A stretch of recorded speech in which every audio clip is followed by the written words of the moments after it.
तैयार रहिए, स्टार्ट। महोदय, मैं यहाँ यह भी कहना चाहूँगा कि स्थिरता का अर्थ गलती से जड़ता नहीं समझ लिया जाना चाहिए। स्टॉप। सुधारों के मूल में यह बात समझनी होती है कि परिवर्तन आवश्यक है।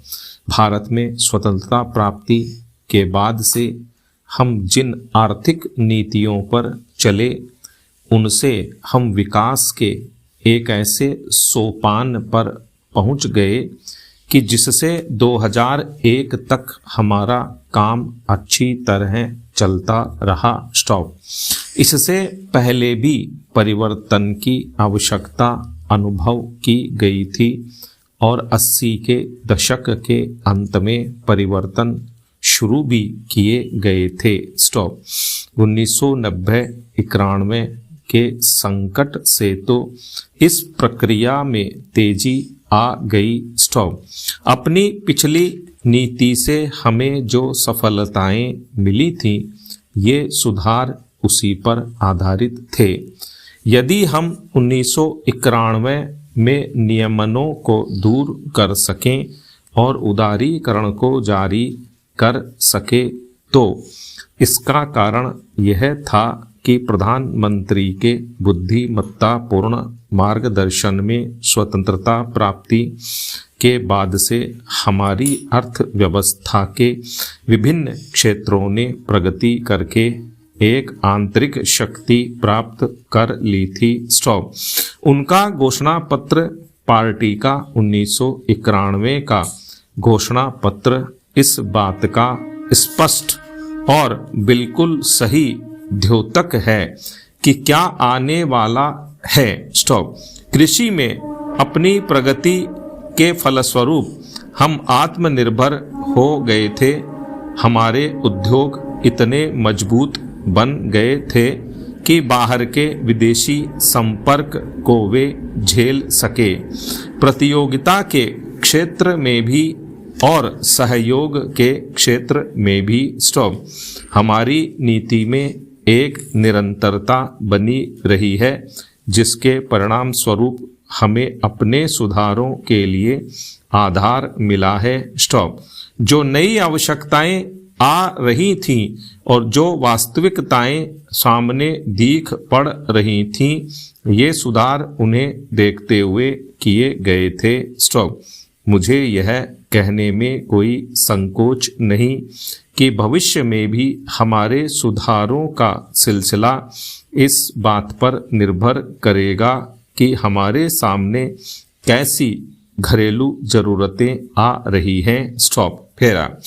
जैसे जैसे हम इन सुधारों पर चलते जाएंगे तो जहां कहीं उनकी कमियां नजर आएंगी उन्हें दूर करने की चेष्टा की जाएगी। स्टॉप। मैं सुधारों को बेहतर बनाने के लिए दिए गए सभी सुझावों का स्वागत करूंगा, चाहे वे आप सबसे मिलें, चाहे मेरे साथी राजनीतिक नेताओं से, चाहे व्यवसाय विशेषज्ञों से मिलें, चाहे जनता से। स्टॉप। और यह सब हमारी सुधारों की नीति के अनुरूप होगा और वास्तव में तो यह उस नीति को मजबूत बनाएगा। कभी उस नीति को परिशुद्ध करने पर जोर देकर और कभी उसमें मानव हित पर ध्यान देकर, और ये दोनों पहले दिन से ही हमारी नीति का एक भाग थे। स्टॉप। इस संबंध में मैं हाल में उस वाद विवाद की चर्चा करना चाहूँगा जिसमें सुधारों की आलोचना की गई है। यह कहा गया है कि नई नीतियों से जनता के अपेक्षाकृत गरीब वर्गों को कोई लाभ नहीं हुआ। स्टॉप। कॉलेज के दिनों में मैंने भी इस बात का अनुभव किया है कि दिन में एक बार खाना मिलने का क्या अर्थ होता है। स्टॉप। इसलिए गरीबों के बारे में मेरी चिंता सचमुच वास्तविक है। स्टॉप। पैरा। महोदय, स्वतंत्रता प्राप्ति के बाद के सभी दशकों में सरकार ने गरीबी से जूझने की चेष्टा की है। इस समस्या पर अब तक काबू न पा सकने का एक महत्वपूर्ण कारण यह है कि हम वृद्धि और प्रगति की उस दर को प्राप्त नहीं कर सके जो पर्याप्त ऊंची हो। स्टॉप। इस वृद्धि और प्रगति के जो लाभ पहुंचे हैं उनसे समस्या हल नहीं हुई। स्टॉप। इन सुधारों का उद्देश्य यह है कि हमारी वृद्धि की दर की रफ्तार त्वरित हो जाए। स्टॉप। परंतु चूंकि वृद्धि के लाभ पहुंचने में काफी समय लगता है, इसलिए मैंने यह फैसला किया कि केवल गांव के स्तर पर अलग से साधनों का एक पार्श्व टीका लगाया जाए ताकि पहले के मुकाबले गांवों के गरीब लोगों के लिए रोजगार पैदा करने तथा उनकी शिक्षा, स्वास्थ्य और अन्य सामाजिक समस्याओं पर कहीं अधिक ध्यान दिया जा सके। स्टॉप। इसे बाईपास मॉडल कहा जाने लगा है, जो गांवों में गरीबी के एक महत्वपूर्ण कारण पर ध्यान देता है, अर्थात वर्ष भर गांव में पूर्ण रोजगार का अभाव, जिसके फलस्वरूप रोजगार ढूंढने के लिए गांव वाले गांव छोड़कर शहरों की ओर जाने को विवश होते हैं। स्टॉप। पैरा। विश्व भर में आमतौर पर सुधारों के साथ मुद्रास्फीति आती है। उसकी कठिनाइयों को पूरी तरह मिटाने की बात तो नहीं हो सकती, परंतु उन्हें कम करने के लिए मैंने नए सिरे से मजबूत बनाई गई सार्वजनिक वितरण प्रणाली को लागू किया है, जिसके अंतर्गत गरीब लोगों को अनाज विशेष रियायती दरों पर दिया जाएगा। मुसीबत में पड़े कारखानों के मजदूरों की सुरक्षा के लिए राष्ट्रीय नवीकरण कोष शुरू किया गया है। स्टॉप।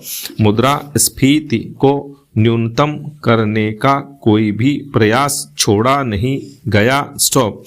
मैं यह चर्चा आपको इस बात की जानकारी देने के लिए नहीं कर रहा कि हमने क्या किया है, बल्कि इस बात पर जोर देने के लिए कर रहा हूं कि हमने आंख मूंद कर ये सुधार नहीं किए, बल्कि इस बात पर अच्छी तरह विचार करने के बाद किए हैं कि क्या कठिनाइयां सामने आ सकती हैं, और इस दिशा में समझते बूझते हुए प्रयास किए हैं कि उन कठिनाइयों को किस तरह कम किया जा सकता है ताकि इन सुधारों का लाभ समाज के सभी वर्गों तक पहुंच सके। स्टॉप। पैरा।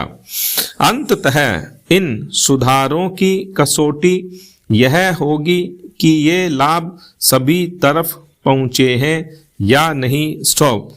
जब तक इन सुधारों का लाभ व्यापक रूप से न पहुंचे, मैंने जनता के उन वर्गों के हितों के लिए विशेष योजनाएं बनाई हैं जिन तक ये लाभ पहुंचने में समय लगता है।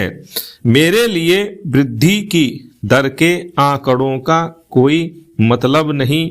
मैंने तो शुरू से मानव हितों पर ध्यान दिया है और इसी दिशा में हमने अपने प्रयास आगे बढ़ाए हैं। आज जरूरत इस बात की है कि हम बड़ी सावधानी पूर्वक यह देखें कि समय समय पर हमारे सामने क्या बाधाएं आ सकती हैं और उनको तत्काल और प्रभावकारी ढंग से दूर करें। स्टॉप।